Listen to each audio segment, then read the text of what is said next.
CGTN headquarters in Beijing. This is The Hub with Wang Guan. Hello and welcome to The Hub. I'm Wang Guan in Beijing. On Tuesday, Chinese Foreign Minister Wang Yi delivered a major speech at the United Nations Security Council, urging stronger commitment to multilateralism and the reform of global governance. As China assumes the presidency of the Security Council this month, Wang Yi took the opportunity to reflect on the 80th anniversary of the United Nations, drawing lessons from history while highlighting the growing influence of the Global South in shaping the future of global governance. Meanwhile, he also reaffirmed China's dedication to supporting peace efforts in Ukraine and the Middle East, calling for a renewed focus on diplomatic solutions. So how will the world respond to China's call for a more inclusive and equitable global system? And what does this mean for the future of international cooperation, particularly in these uncertain times? Joining us for this discussion are our panelists. In Beijing, we have Song Xin, founder of Sinovel Consulting and former policy advisor at the European Parliament. Welcome. Also in Beijing, we have Rick Dunham, a co-director of the Global Business Journalism Program, should I add, at Tsinghua University. And from Washington, D.C., you have Anton Fedyashin, professor of history at the American University. Song Xin, let me ask you about this. We've heard from the Chinese foreign minister talking about true multilateralism, not the pseudo, the fake kind, that is really about hegemony, neocolonialism, and bloc confrontation. So what do you think China's vision of multilateralism will eventually look like? What will China do next? I think next step would be to rebuild the lost trust in the multilateralism or the multilateral framework. Because during the first Trump presidency, actually, the whole world had seen, I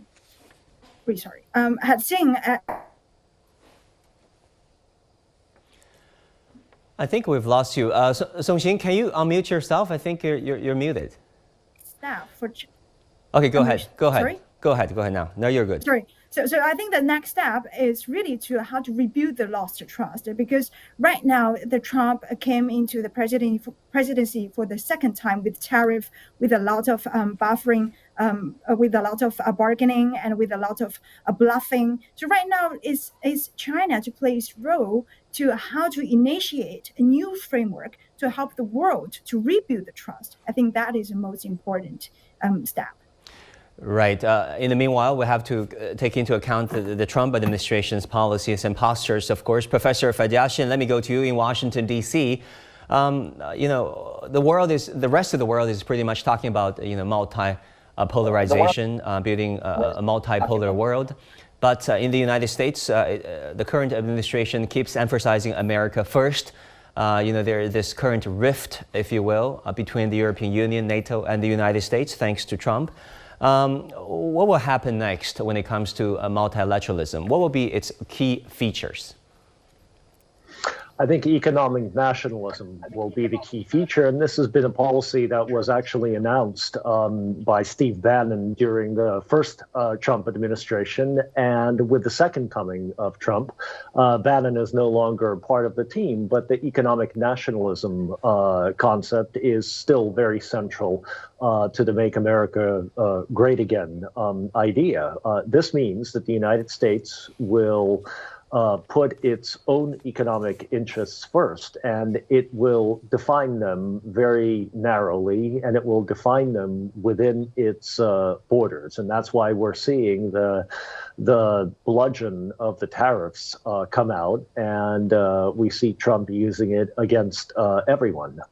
First and foremost, by the way, American allies. It's interesting that the globalist view of the past 80 years of history has been that the United States created a geo-economic system which was very advantageous to it. But the Trump administration's view is that that very system has allowed other countries to take advantage of the United States. So it's a radical departure from the usual interpretation of globalism being in favor of the United States. And strangely enough, it actually helps the cause of multilateralism, because the more the United States goes to war economically with the rest of the planet, the more the rest of the planet will be encouraged to join an equilateral, multipolar economic and geopolitical system. Well, great insights, I must say. Rick, Professor Fadyashin talked about economic nationalism. Now with Trump in office, do you look at that way too? What do you have to add? Well, I think that it is economic nationalism, but most of all, it's about Trump. I mean, Trump is tearing apart multinational organizations like the United Nations. He's tearing apart multinational institutions like NATO. He's dividing the United States from the European Union. He's realigning the United States with Russia. It's the world order is being redrawn. The world trade order is being thrown into chaos. I mean, Donald Trump is a chaos agent, and I think he believes that he operates the best in a world of chaos. And he certainly has done his best in the first month of his presidency to upset the world order, whether that order is the United Nations, the World Trade Organization, U.S.-European relations, or even keeping China guessing, what's he going to do? Is this going to be 10% tariffs, 60% tariffs? So I think we really have to have these discussions to figure out what's going to happen. He's kept us all guessing. But the one thing we know is Donald Trump is about Donald Trump, and the rest of the world has to figure out how do we adapt to him. And I think it is an opportunity for China because China has been talking about the importance of multinationalism for 2 decades, and Europe is going to be looking for a hand right now. Europe is going to be looking for a way out of this divide that Donald Trump has created. And I think that this is a very important year ahead. And I think for China, not only to look to the global south, but to look to Western Europe and to look to Central Europe, the countries of the EU that the United States is alienating right now. So I think this is a very important time.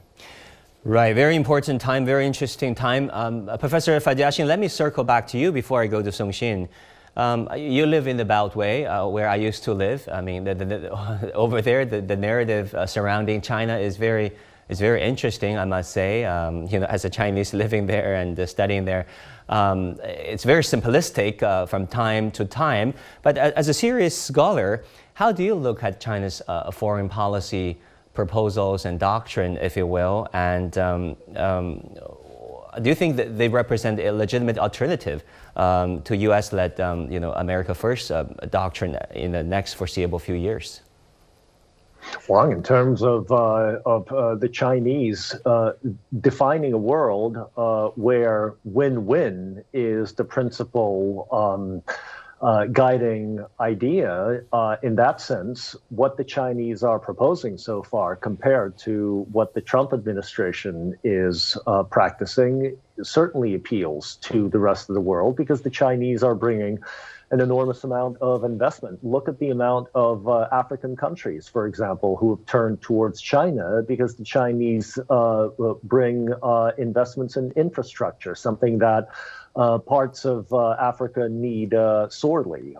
Instead of long lectures about how they should structure their societies and organize them politically, what the Chinese bring are investments and then trading opportunities. And this is why they've been so far much more successful than the United States in actually winning the hearts and minds of the global South. It's really a remarkable reversal to how the United States, or rather the relationship between the United States and China in the latter third of the 20th century, when it was American investments that won the United States a lot of friends around the world. But lately, and this is not just a Trump phenomenon, this started before, what we saw is the weaponization of American investments, the weaponization of the American financial system, which previous generations put so much effort into creating as a scaffolding for the entire planet. But once you start using sanctions and the banking system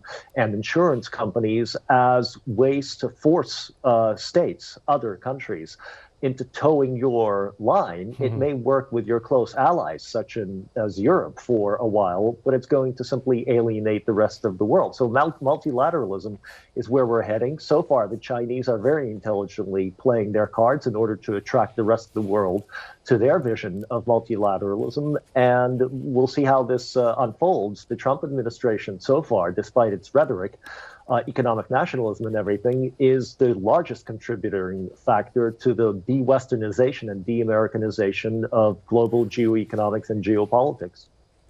Interesting take indeed. You talk about Europe. Song-Shin, let me turn to you. You were a former policy advisor to the European Parliament. Give us a sense of the sentiment over there within Europe, that is a major power center as well. Let's not forget Europe. We can talk about China and the United States, and with all the deals that may or may not come. Yeah, definitely. I think Europeans right now are pretty nervous and shocked. I had attended a lot of Munich the security conference. I never imagined actually the chairman would cry in front of everyone, at the stage. Because that was a huge frustration after that Vice President Vance's speech. It's a very very clearly that American is abandoning actually their allies, who were allies for more than I think over half a century. So that is a huge actually shift for the Europeans actually to accept. Especially right now, the European economies are not doing that well. And to be very honest, according to our calculation, among all the countries, Europeans will be hit the most by the tariff imposed by Trump, because European actually companies have invested largely for over 70 years in Mexico, in Canada.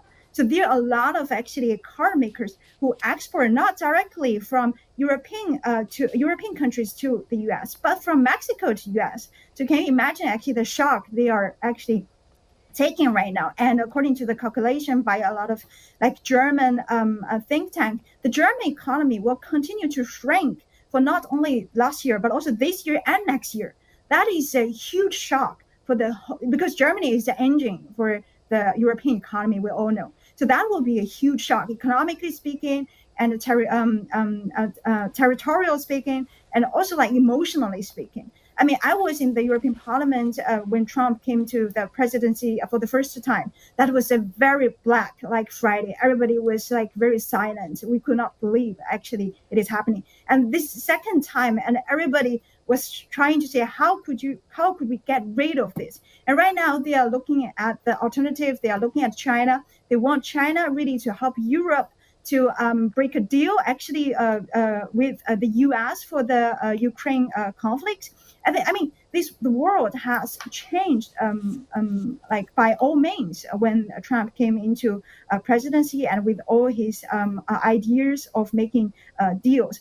And we are actually right now elaborating a huge report. A name is "The World is Waiting for the Big Deal Moment," because we think actually between China and U.S. or between China and EU or between U.S. and EU, there will be a lot of big deals. But the question is, who will achieve the first big deal? And that would be actually the game changer for the next 5 years. Yeah, from the Big Bang moment to now, the big deal moment, a lot can happen in the next few months, foreseeably.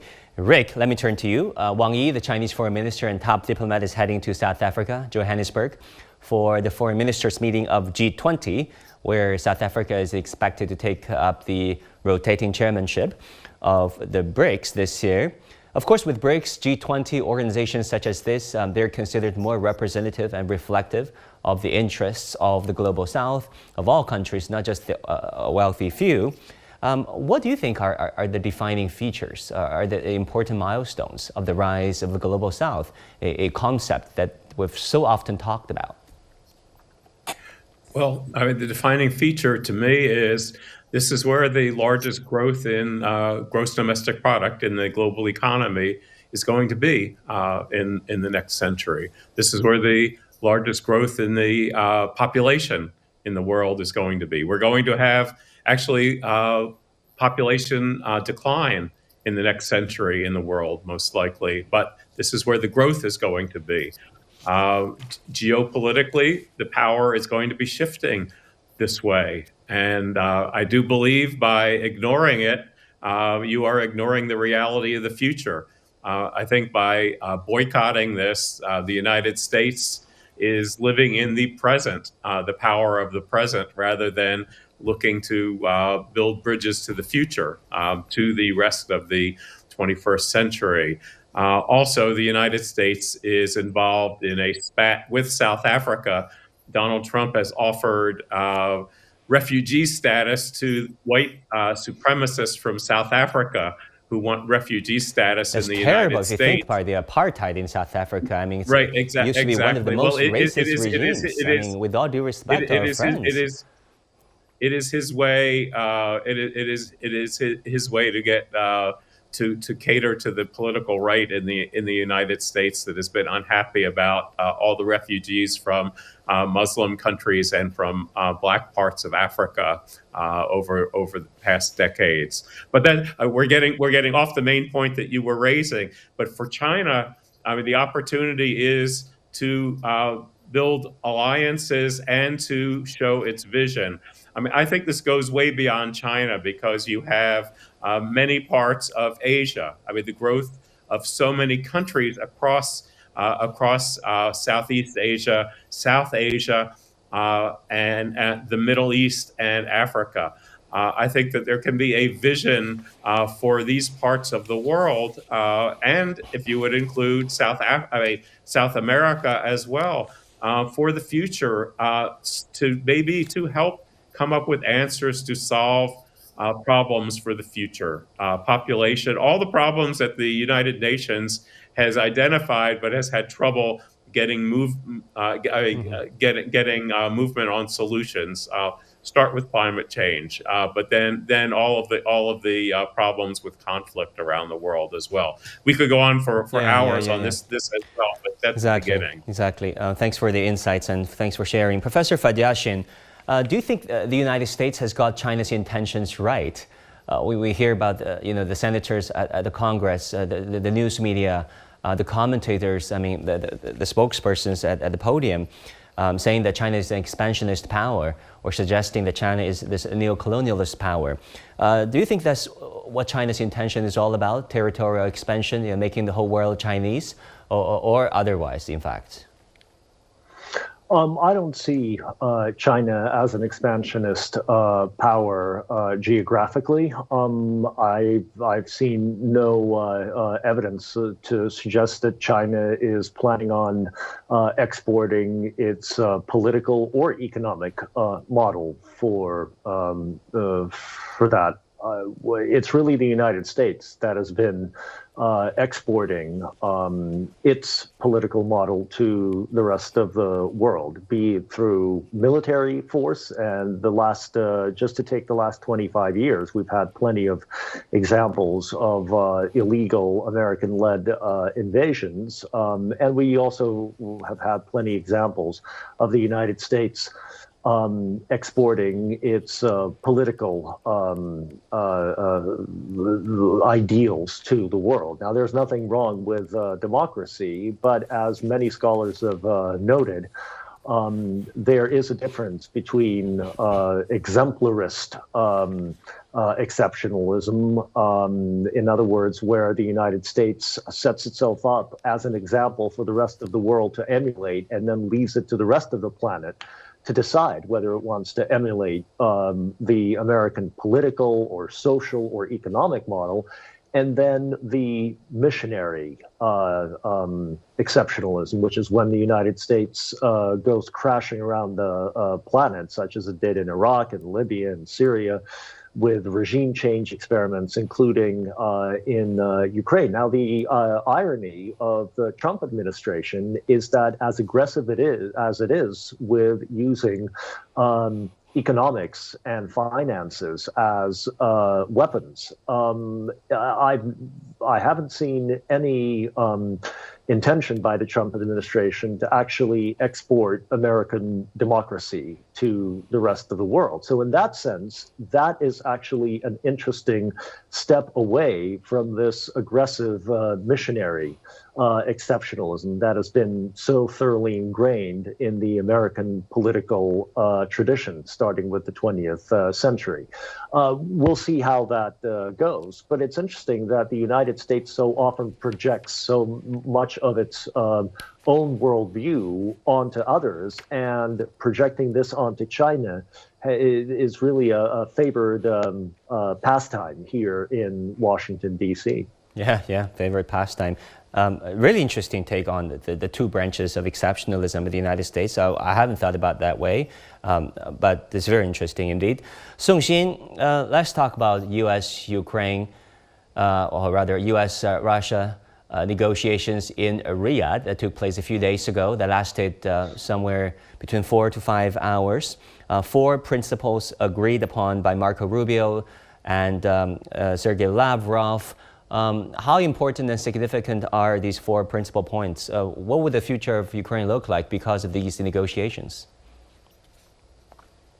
Well, as I said, I think this is just a one step for Trump administration to really achieve a big deal with either Russia or China. I think basically it's with China, because right now U.S. is pressing actually the Ukraine card right now, European and Chinese side, to see how they react, because Europe is was absolutely absent from this very crucial actually negotiation and even marginalized. So right now, Trump administration is waiting really for the reaction from not only Zelensky, but also from Beijing and also Brussels, to see whether they can actually have a more advantageous position in their big deal. So I don't think there will be a quick, let's say, like the final agreement between U.S. and Russia, but I think there will be a more sophisticated preparation for the bigger deal that I mentioned.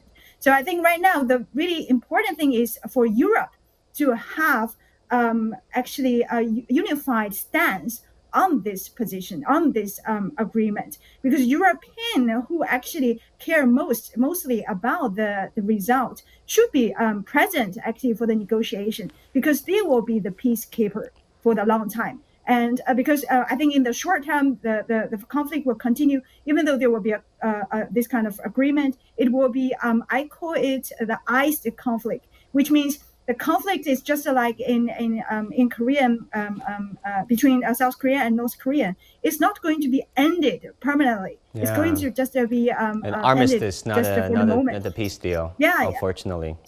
Yeah. Exactly. So there will be a need for the peacekeeper. And this role can be either played by the UN or EU or even Chinese. I mean, it depends pretty much on how we achieve the deal. Yeah. So much to look forward to. Rick, what is your takeaway from U.S.'s meeting with Russia in Riyadh? Well, first, going back to the Korea analogy, it reminded me so much of the discussions in Korea, because South Korea was frozen out of those negotiations. They were not allowed to talk in the armistice negotiations. They were not a party. And here in Riyadh, Ukraine was not a party to the talks about its own future. I know. But in terms of the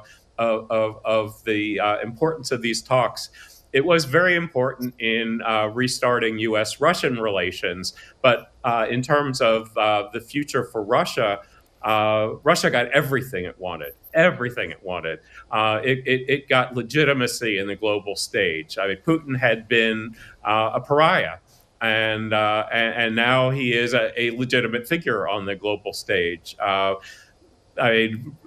Donald Trump gave him legitimacy. Donald Trump called the leader of Ukraine a dictator. He has never, ever called Putin a dictator.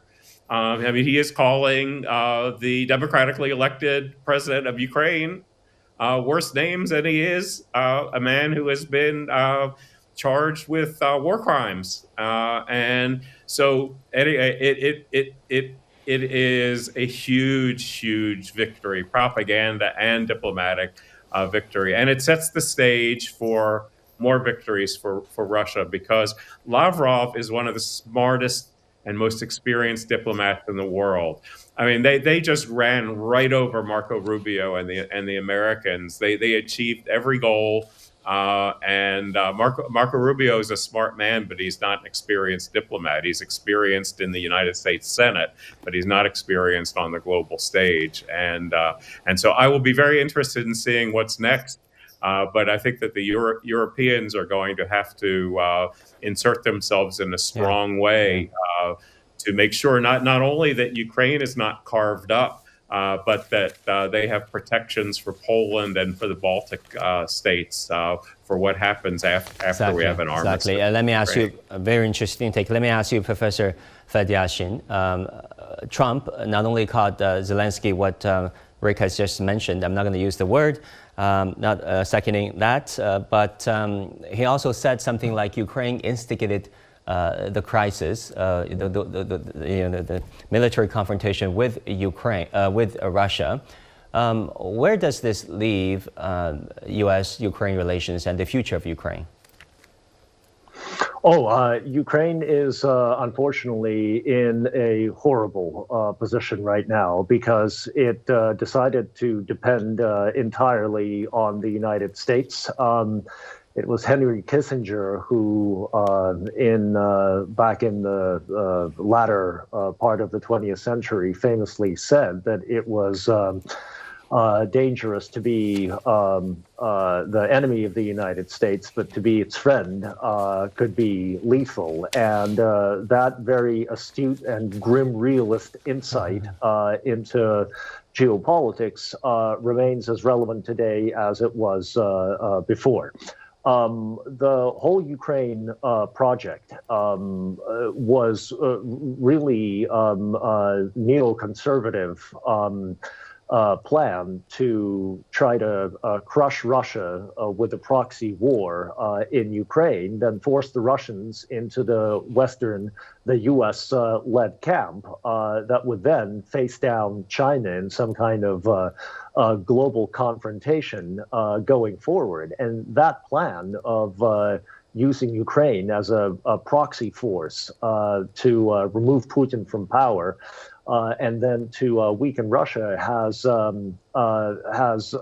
backfired horribly. The Ukrainians, instead of striking deals with the Russians, which they had several occasions to do, first with the Minsk II agreement, then with Istanbul talks that started right after the Russian invasion, they blew past all of those off-ramps and essentially believed the West when it promised them publicly and repeatedly that it will support them for as long as it lasts. And I guess the Ukrainians haven't studied their American history carefully enough to understand that the promises of one democratically elected leader have absolutely no binding power on his or her successor. And this is exactly what has happened. And now the Ukrainians are stuck with a ruined country, a war that they have lost on the battlefield. The Russians have outproduced, outfought, outstrategized, by the way, not only the Ukrainians, but even more importantly, the whole of NATO, because tens of billions of dollars worth of weapons and advice and military, by the way, planning were poured into Anton, Ukraine. my friend, I want you to go on, but we're 20 seconds before airtime. And thank you so much for sharing, but do come back and join us again. I want to thank all of you for joining us, dear guests, and for our audience for tuning in for this edition of The Hub on CGTN. Thank you for watching. Our news coverage continues on CGTN. Bye and take care.